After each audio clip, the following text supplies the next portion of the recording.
Hi, everybody. Welcome. Very excited for today's session. I'm also very excited because I get to be the host with actually the host that is the co-host, which is kind of my favorite part of all this. Today's session, Indigenous Beverages and Decolonized Ingredients, is going to be really great. One of the things that I really enjoy about this is that I get to be on this with Chalky Tom.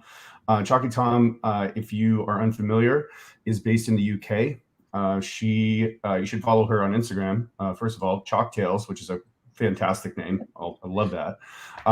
One of the things that I really love about this is her platform that she uses is fantastic.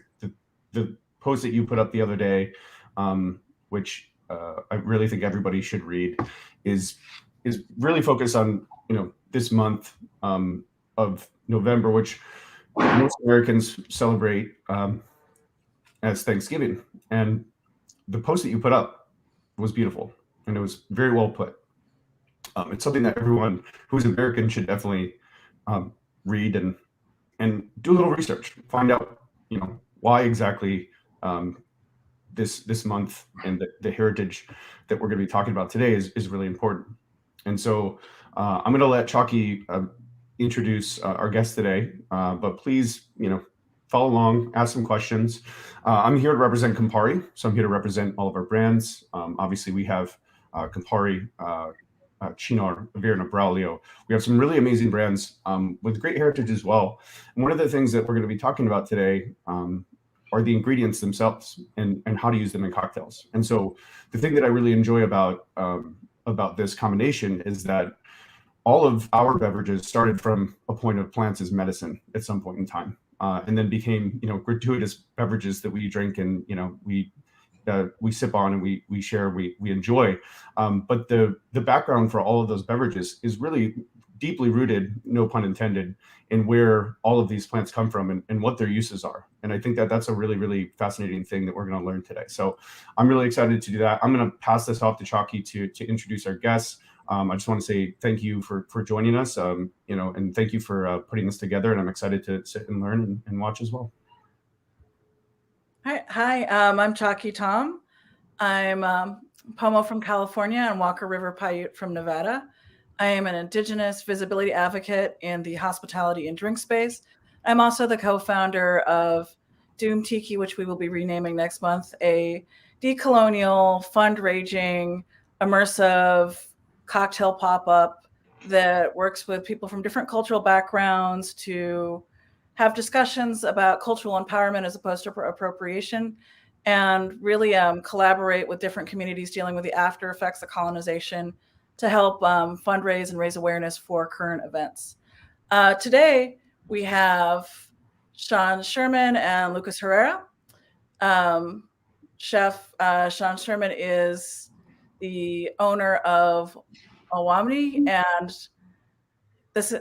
Lucas is his lead bartender, an Indigenous full-service restaurant in downtown Minneapolis. And they're going to guide us through creating wild foraged cocktails that will showcase cocktails that focus on plant medicine and ways to make everyone feel welcome, nourished, and I can't read this part, but there are 4 things that we would like to ask fans of this content to do. Like us on Facebook, subscribe to our channel on YouTube, follow us on Instagram, and please comment below and ask questions. So please introduce yourselves and tell us a little bit about what you do. All right, I'll go first. My name is Sean Sherman. I'm originally from Pine Ridge Reservation in South Dakota, so I'm enrolled with the Oglala Lakota Sioux tribe. I've been a chef in Minneapolis for quite a few years, and a few years into my chef career, I had the epiphany of doing the work that we're doing right now. So basically what we focus on is North American Indigenous foods, and we look at all of the extreme diverse regions and cultures that are out there and really focus on what are true North American flavors while really paying homage to a lot of the Indigenous peoples and the cultures that are still out there today. Some of this work really came from basically being a chef and being able to know so much about foods from all over the world, and the realization that I can name hundreds of European recipes easily off the top of my head and could barely name a handful of true Lakota recipes. And as I dug around to try and understand, what were my ancestors eating, what were they harvesting, how are they preserving, and what happened to that knowledge in such a short time period, it really kind of came to this work of creating this restaurant after quite a few years of researching and talking. We put a cookbook out in 2017. It won the James Beard Award in 2018 for Best American Cookbook.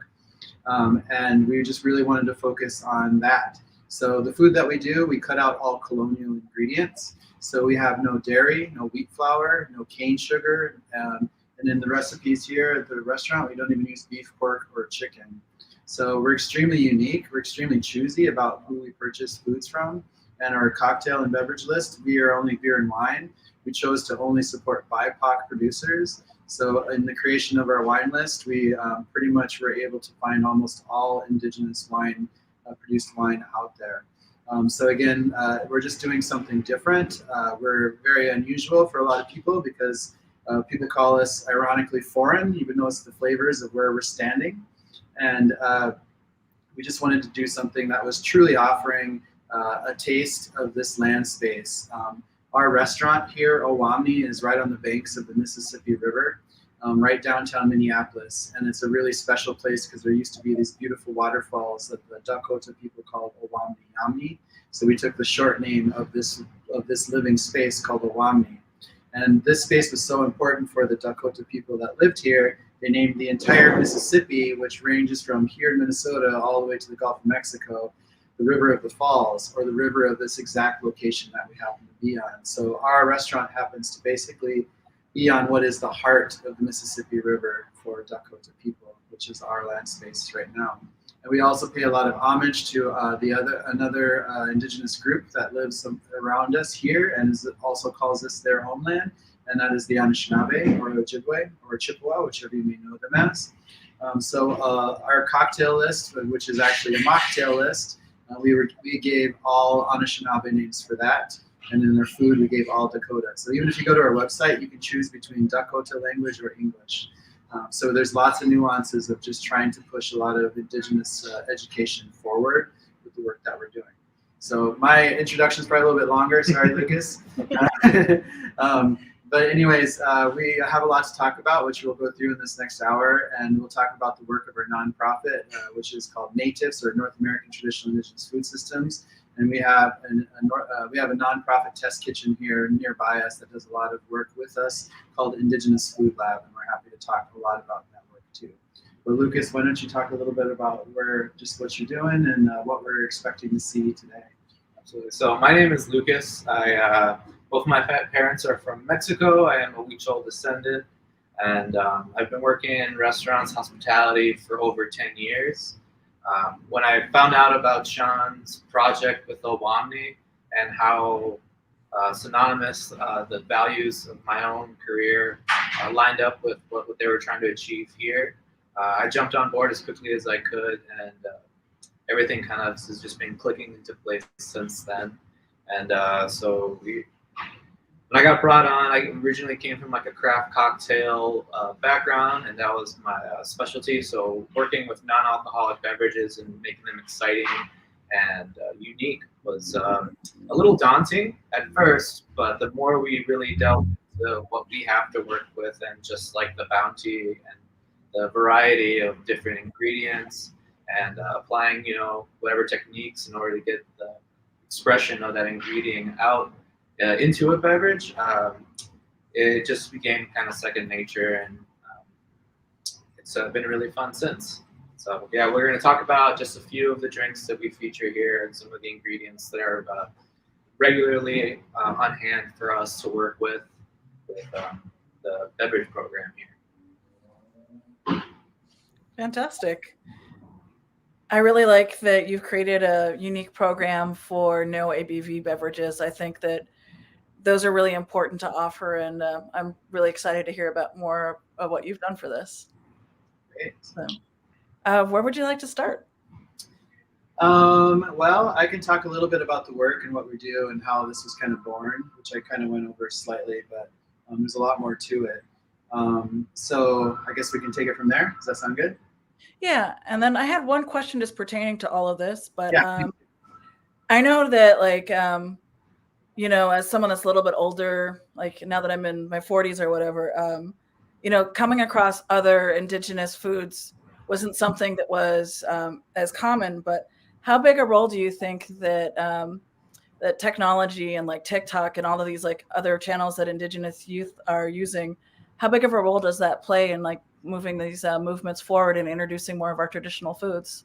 I think it's been a really amazing tool because we've relied almost solely on social media growing from the very start. Because when I started with Sous Chef in 2014, you know, I remember in 2015 being so excited when I hit 1,000 followers, you know, and it's really just helped us organically grow so much in such a short period of time.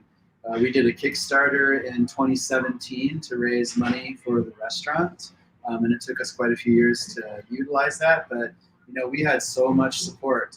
At the time, we tried to raise $100,000 off of Kickstarter, and we ended up raising $150,000, and became the third most backed restaurant project on Kickstarter at that time, but became the most widely backed because we just had so much organic support of over 2,500 people just chipping in like $40, $50, you know.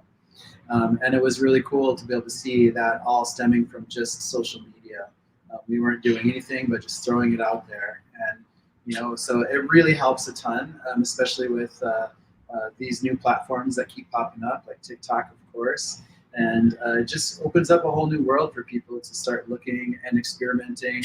And it doesn't cost a lot to be able to just put your passion out there and see who connects to it. You know? So, anyways, so part of the work that we do, of course, is raising awareness towards indigenous foods because when I first started doing this work and I first started, I had the epiphany of wanting to showcase indigenous foods, but realizing it didn't really have an education of what my own Lakota ancestors were eating. It took me quite a few years of researching to even get there. Luckily, I had worked for the U.S. Forest Service right out of high school, where I had to learn the names of all the plants in the northern Black Hills and identify them on a daily basis. And that skill set came in pretty handy later because I realized that my ancestors had a deep connection to the world and plants around us because as indigenous peoples on a global scale, we have the ability to live sustainably utilizing primarily plant knowledge of the land space that we occupy. And for the Western diet, it's very rarely taken into account just the bounty of how much plant life is around us when it comes to food, flavor, medicine, and crafting. And just has been so blind to adopting this really amazing indigenous knowledge of the world space, again, right outside our doors. So a lot of this work is not only connecting with nature around us and being open to utilizing more flavors of everything that's growing around us and knowing how and when to harvest, how to harvest sustainably, but really paying homage to our indigenous ancestors who lived here for millennia, utilizing that knowledge, and also understanding the really dark history of how U.S. and indigenous relations really destroyed a lot of that. And it's just that basic understanding of colonialism in general in world history, because colonialism, just the term itself, is just the policy or practice of acquiring another country, right? And it's pulling all the resources there, placing settlers there, and basically taking control over it to turn it into a commodity. And that practice has been destroying indigenous cultures on such a global scale and is still in effect. Like we still have giant nations like Brazil that are actively in colonization right now and destroying indigenous cultures as we speak. And indigenous cultures have largely been just left in the hindsight, you know, it's just like, oh, it's something that happened such in the deep past, you know.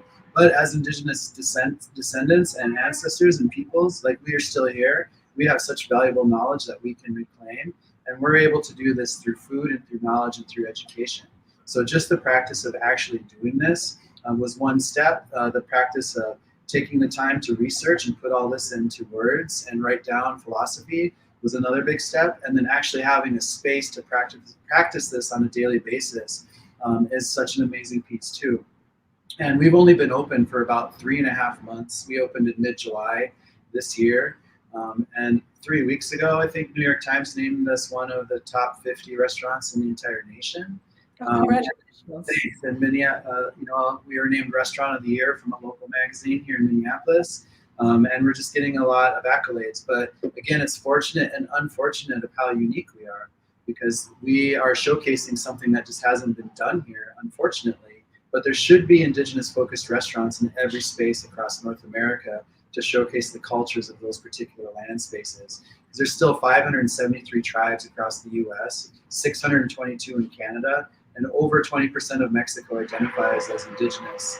There's just so much indigeneity alive out there that we shouldn't just be living in this colonial fog of what is North America. We have to understand the true Indigenous roots to truly understand where we are. And we're just taking the steps to make that necessary. We also created a nonprofit, like I mentioned, and Indigenous Food Lab does a lot of different kind of work. But our main focus is on Indigenous Food Lab is creating access to Indigenous education and creating access to Indigenous foods. So our goal is to utilize ourselves as a research and development center, a training and entrepreneurial incubator system space, a place where we can work directly with tribal communities, helping them to develop healthy Indigenous recipes for their communities to offset a lot of poor nutrition that's out there through things like the Commodity Food Program. And we just really want to showcase a new way of thinking about food systems, so Indigenous communities especially can reclaim a lot of their ancestral foodways and start to utilize foods that are really important and healthy to them. So our goal is to help all of these tribes around us, help each of them develop their own unique food system, helping to create recipes and menus, and then playing a support system for those culinary operations. And eventually we're going to replicate Indigenous Food Lab, which will carry this commercial kitchen, a native food market, and a digital classroom studio, so we can continuously spread more education and food outwards. So we can be in cities like Seattle, Denver, Albuquerque, Boston, Chicago. Eventually we can cross colonial borders. We can be in Mexico and Canada. We can be overseas. We can be in Hawaii, Australia, New Zealand, Southeast Asia, Africa, India, South America, of course, and really just try to steward Indigenous knowledge moving forward for the next generations instead of trying to bury it under a colonial history. So the work that we do is a little aggressive, but necessary. And we do it, again, simply through food and through flavor and through story. So each of these foods and recipes and pieces that we choose carry a lot of story, a lot of medicine, and a lot of history behind it. So we try to be very conscious of all the work that we're doing.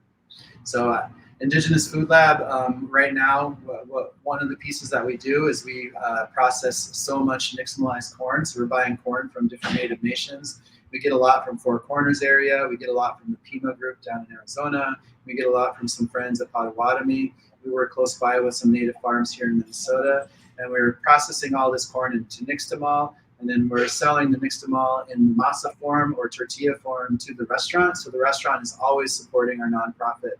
And that way, our culinary team at our nonprofit is a more sustainable situation. So we're not just buying for grants, but actually creating a sustainable educational base over there. And we just have so many plans moving forward, and it's just really important. We chose early on with Owamni to do only beer and wine, at least for the time being, and to really focus on the non-alcoholic beverage selections and really putting a lot of focus into the drinks and cocktails that people can really appreciate without having the weight of the alcohol behind it. And again, we do have beer and wine with that very specific focus of utilizing BIPOC producers with Black, Indigenous people of color. But we chose that because there is a lot of struggle with alcoholism in a lot of poor communities, no matter where you are, and it especially hits home to a lot of us coming from Indigenous communities. And we really wanted to be conscious of the triggering effect of being around alcohol for some people sometimes, to offer them a safe place to enjoy something just as beautiful as a wonderful cocktail without the alcohol. So that's kind of what we're teaching you guys today, which is probably a little different than normal, but we're still excited to showcase because you can still take a lot of these bases and think about them in forms of regular cocktails, utilizing regular spirits in the future. But again, like if we were to do a true cocktail program, which is very possible in the future, we would probably be very picky about which spirits we were bringing in, who we were purchasing from, and who are we really elevating as we move forward in the this world? And are we just holding on to structures that continuously build more white supremacy, and colonial power? So we really want to showcase, again, like Indigenous power and the power of Indigenous knowledge, and why we should all be very aware of the histories and that knowledge base. So when you talk to a lot of other Indigenous people, when they come across the work you're doing, what's the common reaction? Because I know when I was dealing with some health issues, I researched a lot of traditional Paiute foods, and I made that more of my diet. But when I came across the work that you were doing, I found it very inspiring, and I imagine that the reaction's probably very similar a lot of the time for that. Yeah, I mean, we've been at it for a while. I mean, we've been traveling around the nation for quite a few years now, doing lots of pop-up dinners, doing lots of speaking engagements, working at different food conferences. Because you and I met out in Brooklyn at, was it Star Chefs? I can't remember. Yeah.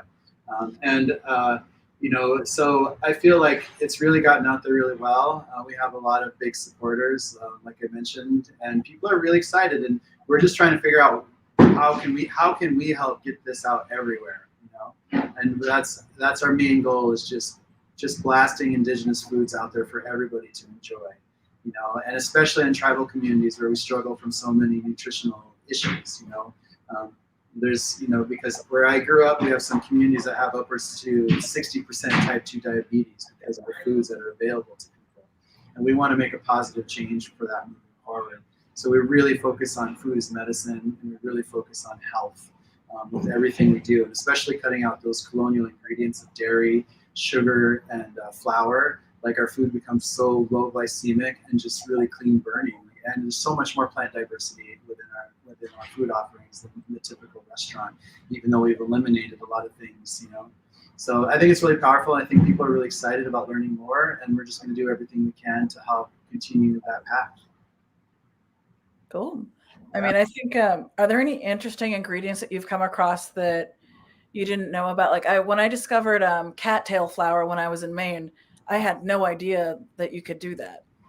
Yeah, cattails are awesome, especially like if you pull them midsummer, like before midsummer when they're first just past shoot phase and starting to grow up. Because you can harvest them and just peel that stalk back, and it's just like a wild cucumber. It's so easy. You just chop it up thin on a salad, and it's super tender, and it tastes exactly like cucumber. And cattails just have so many different things, because another piece was after the tails would fluff out, people would harvest all that fluff and then stuff blankets and jackets and things like that, because it's just a form of insulation, and there's so much cattail out there. And that's just like one piece, there's so much to explore no matter what region you're in, anywhere. So it's really connecting with the world around us. I'd always tease that kids nowadays can name more Kardashians than they can tree species, right? Yeah. Our education system's messed up. Like, we should be teaching things that are super important, and learning about the world around us and the plants. Like, that's super valuable knowledge, because that can help you. Like, if you could be starving, but you could be surrounded by food and not even know it. So I think it's just really important to rethink about what's outside, and stop calling everything a weed, because that's lazy. It just means you don't know what it is, right? Yeah, definitely.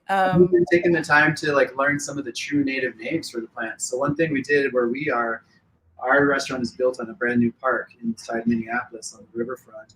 And we worked with the landscape artists as they redid this brand new park and had them put only Indigenous plant species back around us completely. So a lot of these things are things we just grabbed from right outside us, because it's right there, right? And we put a lot of these placards out that showcases the Dakota name of that plant first, and then the English name, and then a description of how that plant could be utilized. So it's just kind of passive education for people to walk around this park and to see all this Dakota language education and see the true name of that plant and the soil that it's living in right now. I think that's amazing, especially since like I mentioned last week, like my tribe has recently just started language programs, and at 40 I'm learning my language for the first time. But I always really appreciate when people go and get that knowledge and share it, just so younger generations can have it, because Absolutely.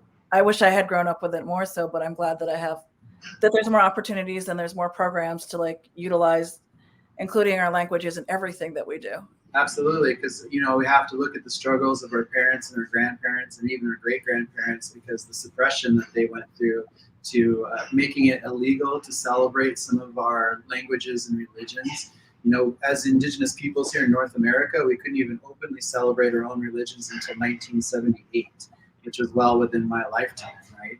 And that's kind of insane to think about that. It's not been that long that we've been going through an entire century of assimilation efforts to wipe away our languages, our cultures, our ceremonies, and our knowledge of the world around us. So right now we're at this reclamation period where we can start to dismantle that colonial structure and bring it back around and showcase how valuable our Indigenous knowledge is and how it can heal more people around us if we adopted it.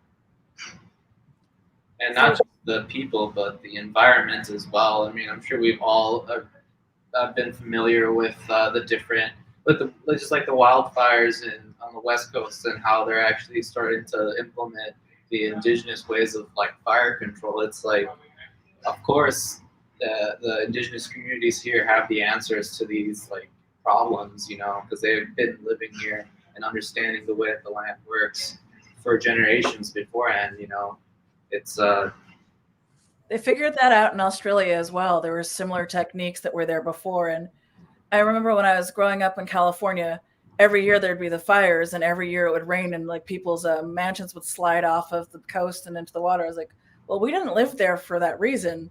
I mean, this is, you should maybe listen to us if you want to not have your house burn or wash away.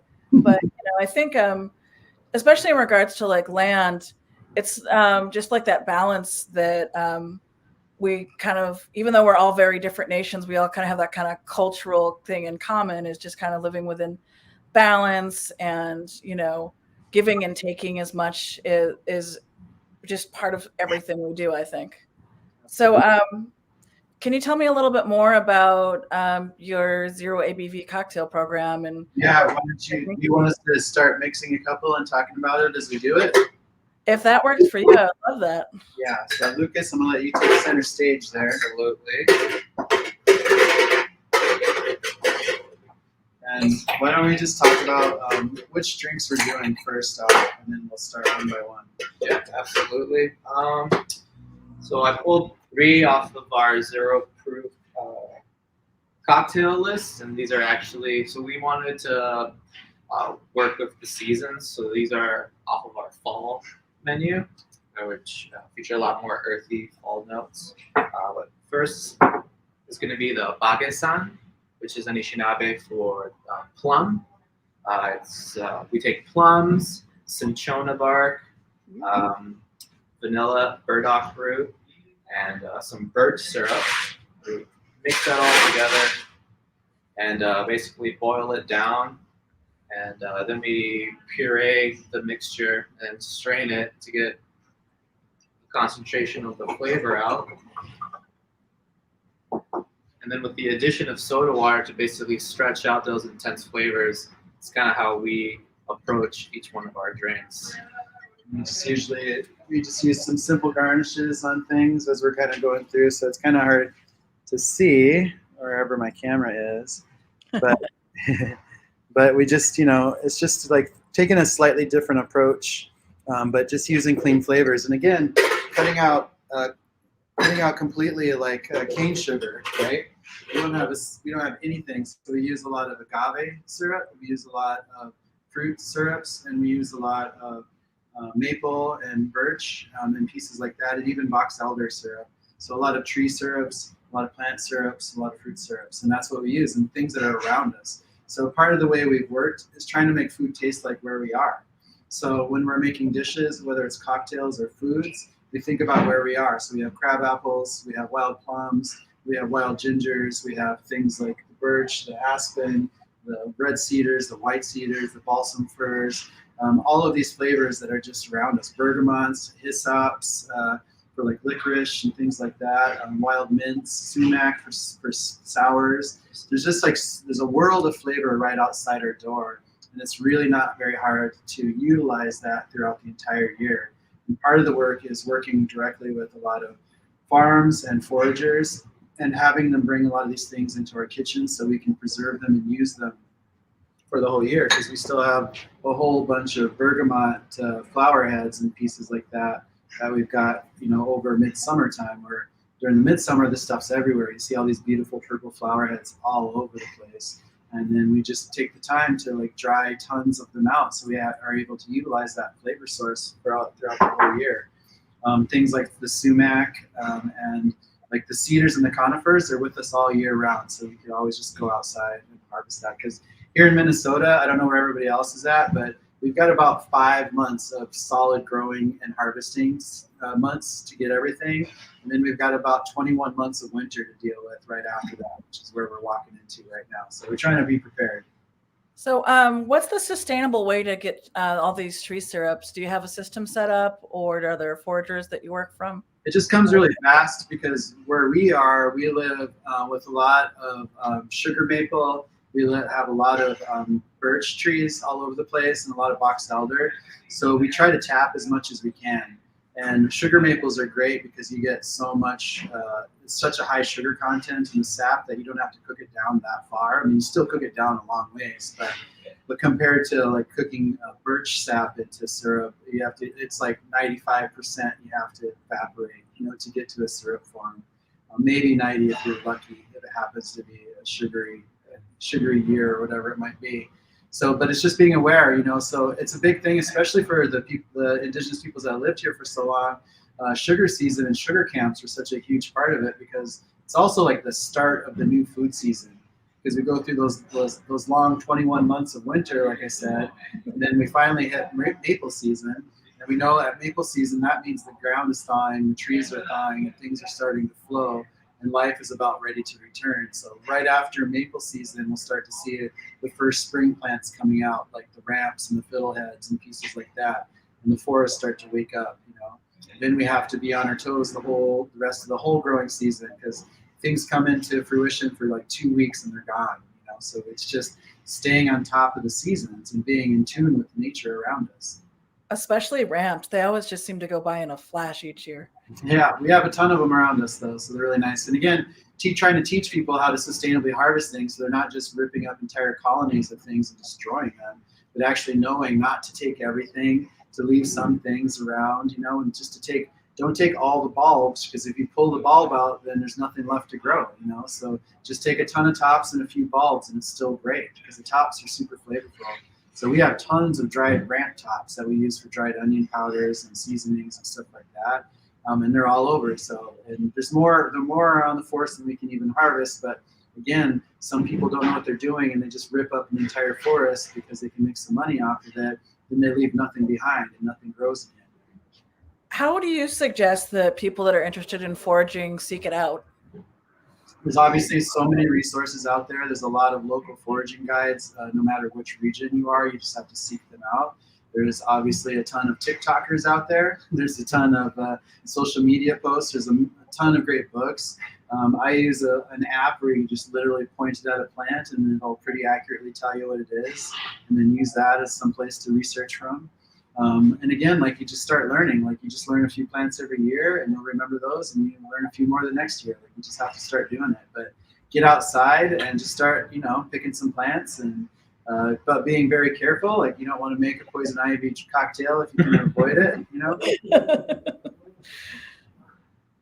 So what other cocktails do you have? And you want to do the next one? Absolutely. So this one, like Sean was saying, with just the window of time we have to work with some ingredients, we wanted to do like a crab apple drink. And it's funny enough, like, we went through our like batch of crab apples that our producers had brought in for us, and I texted our chef, and my manager, I asked him if he could text Sean to see if we have any more crab apples anywhere, and Sean just goes back and says they're on the trees everywhere outside.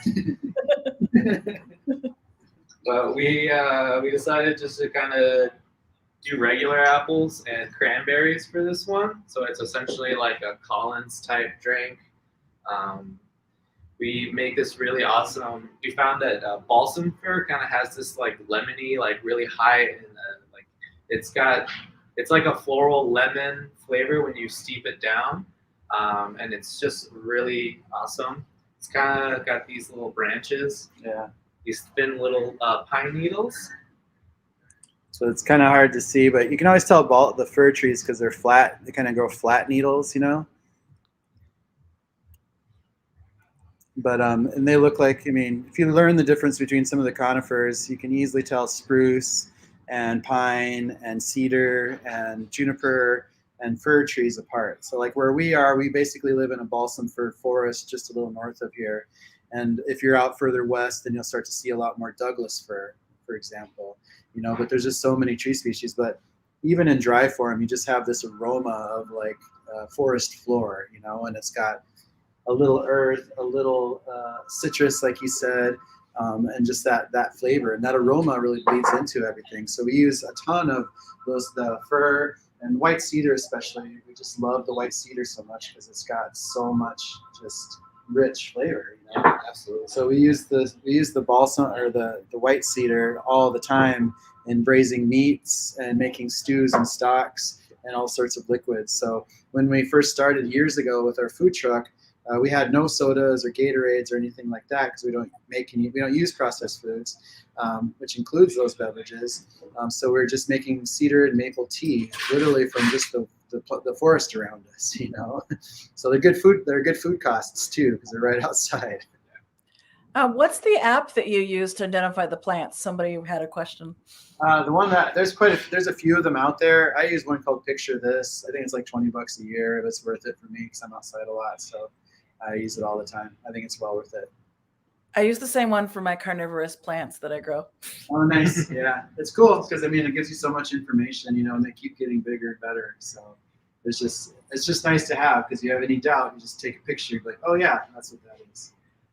And do you find that fresh ingredients or dried ingredients are better for the drinks that you make? It really depends because obviously fresh ingredients, you're going to get a lot of aroma, probably a little bit more aroma off of it because the oils are still really there.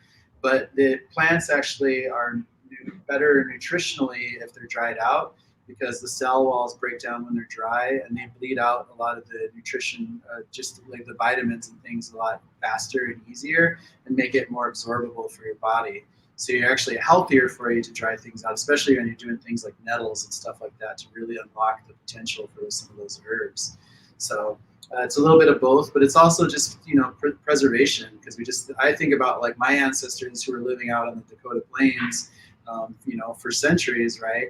And like what kind of plants were they utilizing and putting away to use for food and for medicines? And what were those flavors like, you know, and just like, you can just picture all these parcels of bags of things, like leather bags filled with all sorts of cool things. Because if you think about indigenous food systems, it's really close to what you might, if some of you have gone to acupuncturists or herbal Eastern medicine places, and you go into those shops and they're just filled with jars of all sorts of herbals, right? Or herbs, not herbals, but you know what I mean? So all sorts of herbs and sticks and bugs and all sorts of stuff, right? It's the same mentality because they're using the world around them for true medicine and they had thousands of generations to figure that out, as did our indigenous ancestors who lived in these land spaces for so long and were able to figure out what to do with every plant out there because every plant out there has a purpose. And as indigenous peoples who are living with them for generations upon generations, figuring out how to utilize them in our daily lives instead of like, trying to destroy them or trying to control them, but actually becoming more symbiotic with them. And I think that's such a great viewpoint that we can have in the modern day world today. I always kind of thought of a lot of the food that happened at Standing Rock as a big kind of turning point for just like more indigenous people sharing different foods from all over. How do you feel about that? Because that was like really one of the first times, aside from visiting other powwows as a kid, that I saw a lot of people doing like different types of foods from everywhere. Yeah, I think coming together because as indigenous peoples, I think understanding, like to truly understand indigenous North American foods and respect it, it's understanding that diversity. That diversity is so important, because you can't lump sum all indigenous peoples into one group. Like we're not all living in teepees and we're not all, eating fry bread, like So like we have to understand, like we come from such diverse ecosystems all over the place. So first you look at North America and how diverse it is by itself. You got mountains and deserts and plains and coastal regions and subarctic and Arctic and tropical. There's all sorts of different kinds of plant life and growing regions throughout that whole situation. And then if you layer on indigenous people, so if you guys Google and look up an indigenous language map, you can start to see like how much indigenous diversity is out there, right? There's so much, so we have to understand and respect that diversity instead of trying to homogenize everything, you know, because right now if you drive across North America, everything tastes the same. Like all the beers taste the same, all the hamburgers are basically the same variation of themselves, and even the cocktails, like we're doing our best to be creative, but they all start to taste the same in here because we're using some basic things, right? But if we break those molds and just start creating things that taste like where we are and utilizing indigenous knowledge into the world, into our food, into our offerings, we can stand out because it's going to showcase a region and it can carry along stories of indigenous peoples who are utilizing these foods for flavor, for medicine, food, and all those things on top of that. So there's so much story to tell, and that's how we should be looking at North America, is through this extremely diverse regional and cultural situation.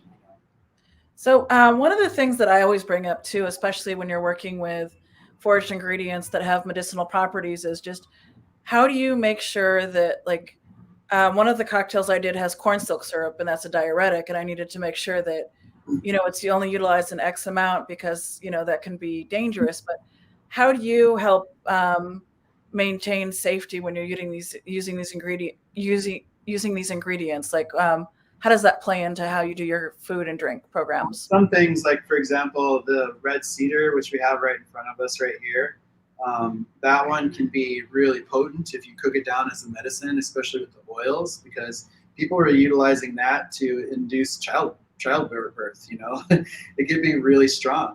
But you know, because we're making more diluted teas, basically, so the sense of just having a little bit in a whole bunch of water, it's extremely diluted. But if you're going to cook things down into really intense things, you're going to have to be really careful because some of those carry some really intense medicinal properties, you know. So it's really beneficial to be aware of what these things can do, you know. But then again, just obviously, alcohol itself is a very dangerous substance too when it comes down to it, and a diuretic itself, and your body's just trying to keep it out because it's basically poison in your body, you know. As soon as you drink it, your body's like, what are you doing, you know? But it tastes good, and we've learned to balance, we've learned to live with it. It's become something extremely pleasurable, and we are okay with the side effects of it, even though it does immediately affect us, right? And a lot of these plants aren't going to affect you like that, so it's kind of, you know, it's a little bit of like, you know, which is worse than the other kind of situation. I always just like pushing the do no harm with anything you make, you know, and always give everyone plenty of water. Right. Yeah, exactly. Yeah. Moderation and lots of liquids are good for that. And then with you having a Mexican background and having those indigenous food knowledges, does that play a role in any of the cocktails that you come up with? Yeah, absolutely. Well, I just think like I originally started in the kitchen, so like I would attest a lot of like the foundation of the way that I approach beverages from just having a culinary like base and kind of going off of that and really push the limits. But you know, being first generation here in the States, I didn't really understand like my identity and who I really was as an individual until I really started kind of seeing, and it was like through working here and getting to know Sean and Dana, seeing like the different indigenous and the different cultural practices that were passed down to my folks that we didn't necessarily refer to because they had been so disconnected from that part of their life and they were just, you know, Mexican. Being able to kind of see like where a lot of the ingredients and a lot of the approaches are just parallel, really is transcended over seamlessly. In a couple of the drinks, I have been looking into like playing around with more chilies and playing around with more like indigenous ingredients from South America as well. And just being able to kind of bring them up here and showcase them and learn a little bit more about it has been very fruitful for all of us. Yeah, Yep. And it's so important to look at North America as a whole, because we look at Mexico through Alaska and we erase the colonial borders that really don't mean anything, because they're literally just lines drawn in the sand. So it doesn't even matter who's speaking Spanish or English or weird French, because those are all colonial languages, right? So it's more important to understand the true indigenous backbone of everything. And if you look at Mexican food and Mexican ingredients, it's just the clearest thing that we have as close to indigenous foods as possible, because you've got all the nixtamalized corn product, you've got huitlacoche, the corn fungus, you've got all squashes and beans and chilies and sunflowers, and a lot of insect usage, and like there's all this stuff. So like to decolonize Mexican food, you don't have to do much. You just take away like some cheddar cheese and sour cream and shit like that, So it's just, but all the tamales and all the tortillas and all that nixtamal, like that's all got roots that go way, thousands of years before Europeans ever set foot on this side of the world. So it's just, and again, it's like not even worrying about those colonial borders, because those are so new. Like the Mexico border doesn't even happen until the 1850s, right? So like, and a lot of people up into that point of history haven't even seen European people, right? So it's just really important to remember how young the U.S. government is and how little about indigenous histories that people actually know, because it's been removed from our textbooks. Like it's not even removed, it's just never been put into our textbooks. Yeah, I always look at different trade routes, like how parrot feathers ended up with the Pueblo, or how like even our language has roots being Paiute, and like all up and down, like the whole all of North America. It's really fascinating too. But just seeing those things that happened before, like outsider contact, is like always something that's been amazing. And I also feel too, as like a people, like we're also constantly learning about ourselves more than any other group that I can think of. I've never had to look up so much about who I was compared to other people I know, just because there's a different valuation towards like Eurocentric histories as opposed to our own. And it's just still like, I've been doing like a lot of work talking to like older generations, just trying to learn other parts of the story that definitely aren't in any history books.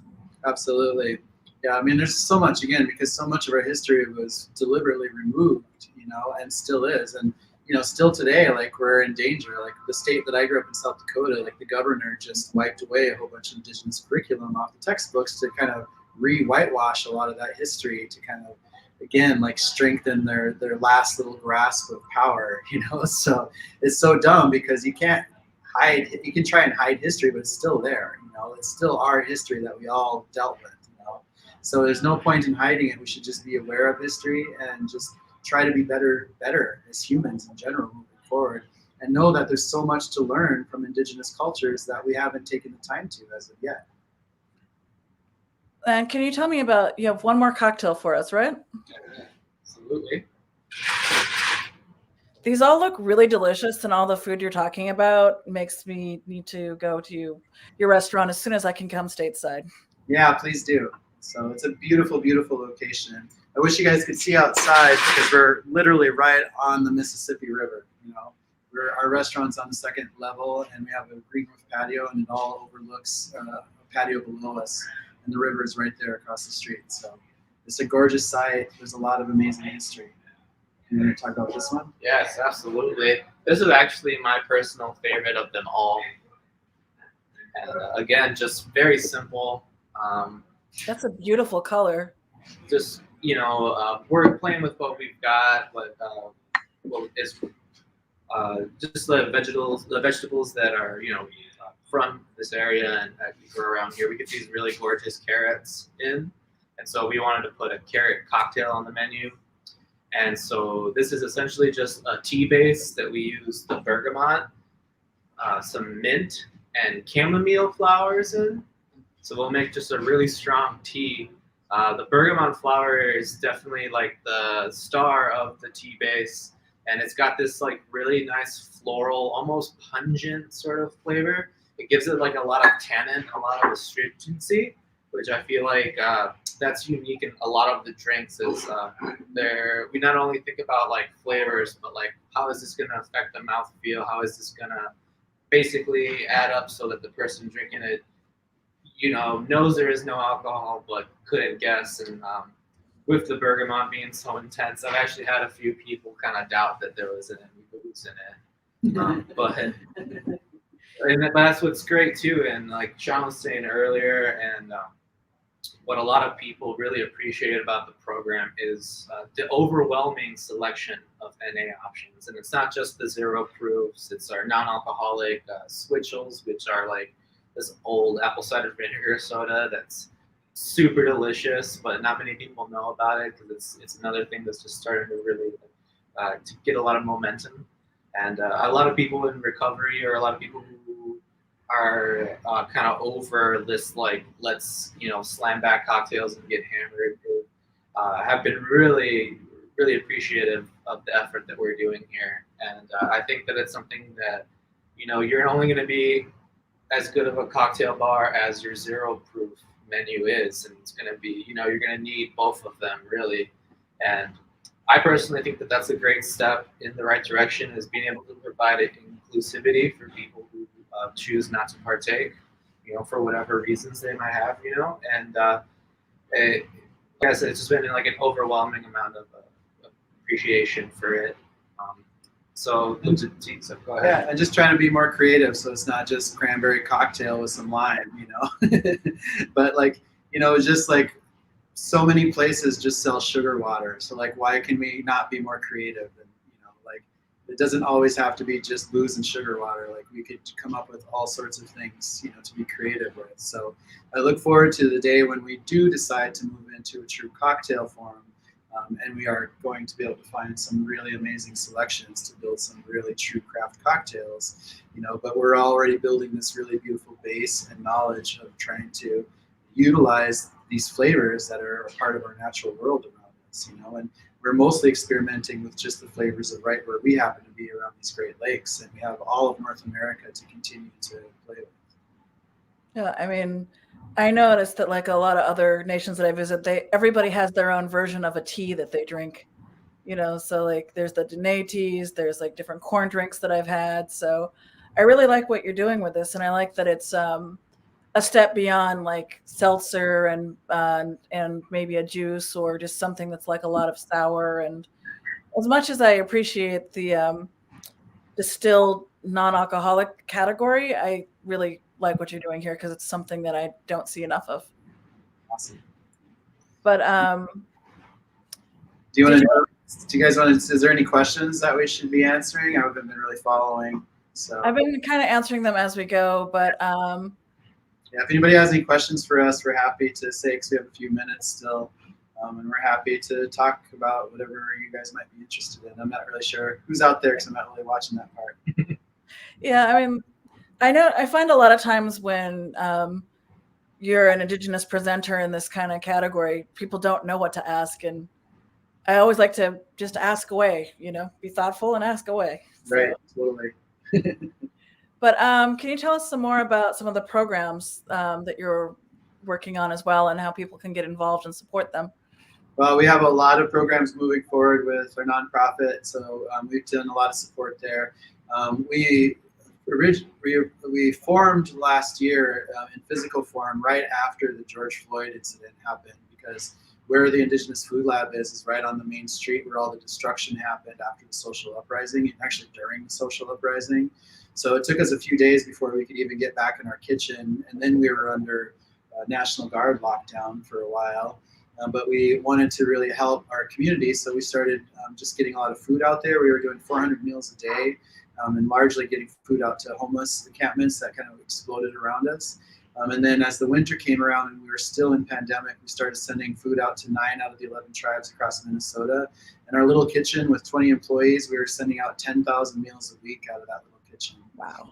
And now we're just kind of really forming over there to do what our purpose is to help to build ourselves up, to help to create a lot of Indigenous content and curriculum, get ready to do a lot of Indigenous programming, which will live on our website, which is natifs.org right there, NATIFS, and that's North American Traditional Indigenous Food Systems. And then again, that's we're a 501c3 there.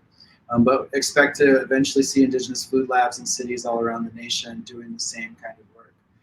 So we're just building ourselves up to expand. And some of it was just like, like, why can't we have this education everywhere? because if some stupid burger joint can create like 200 units all around the nation, like why can't we use that energy for good, but spread out a really important education and infrastructure and just knowledge, and just teach people how to eat better and showcase it and become true role models of this.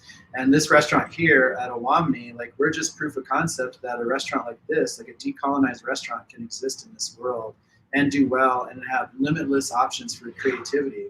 And I think it's almost more powerful the pieces that we omit than the pieces that we're bringing in, because people just realize that, we're probably one of the few restaurants out there without a soda gun or Tabasco sauce or whatever, like we're making everything ourselves, and like we can, and we utilize, again, there's like so much more plant diversity in this restaurant than most, just because we're open to utilizing all these flavors around us, because most people go to the grocery store and they buy the same stuff and like get an apple, you get some garlic, you get some onion, and most people are living off of less than 20 plant species, or 30 or whatever. But Indigenous peoples had to have a huge knowledge base, and we're utilizing hundreds of plant species because they had to.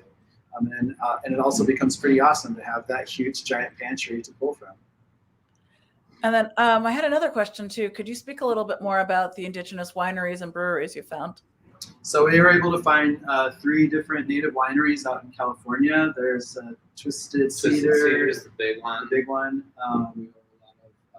The Keto Wines, which is an indigenous. Oh, Tara Gomez. Yeah, exactly. She just won Winemaker of the Year. Oh yeah, nice. We also found some Maori wines out of New Zealand that we've been promoting. We've been utilizing some of the smaller selections from Val de Guadalupe. And some of those efforts down there in Mexico, which just produce such crazy but amazing wines. It's so funny. Their blends are all over the place. But it's just like they're like, Mexico, fuck it, like we'll just do whatever we want.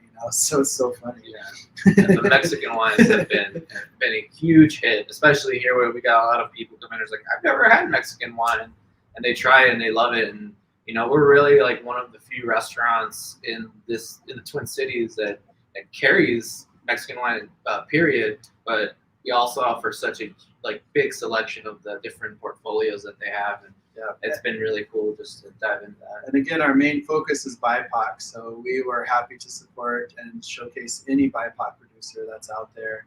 So if people have any suggestions, send them our way. We'd be happy to try and source them at the restaurant, because it is such a non-diverse industry, Really and we just really wanted to kind of elevate people who struggle like we had to even get to this point.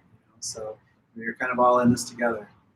And then one more question too, which is one I get a lot, but do you have any recommendations for other Indigenous creators to follow? Well, I mean, it really depends on what your passion is, I suppose. But there's a lot of pieces out there, and we're hoping that we open up a lot of opportunity for education, so if people are interested in wild foods and gathering and foraging, or if you're interested in Indigenous seed saving and gardening and farming and pieces like that, or food production, or we can support a lot of those efforts and help people along.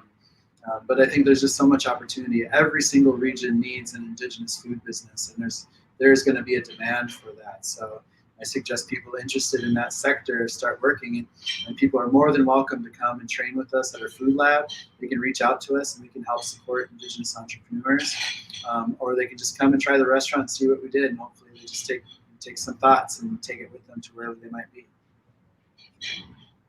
All right, and then let's do one more question. There's a bunch of them here. Let's see.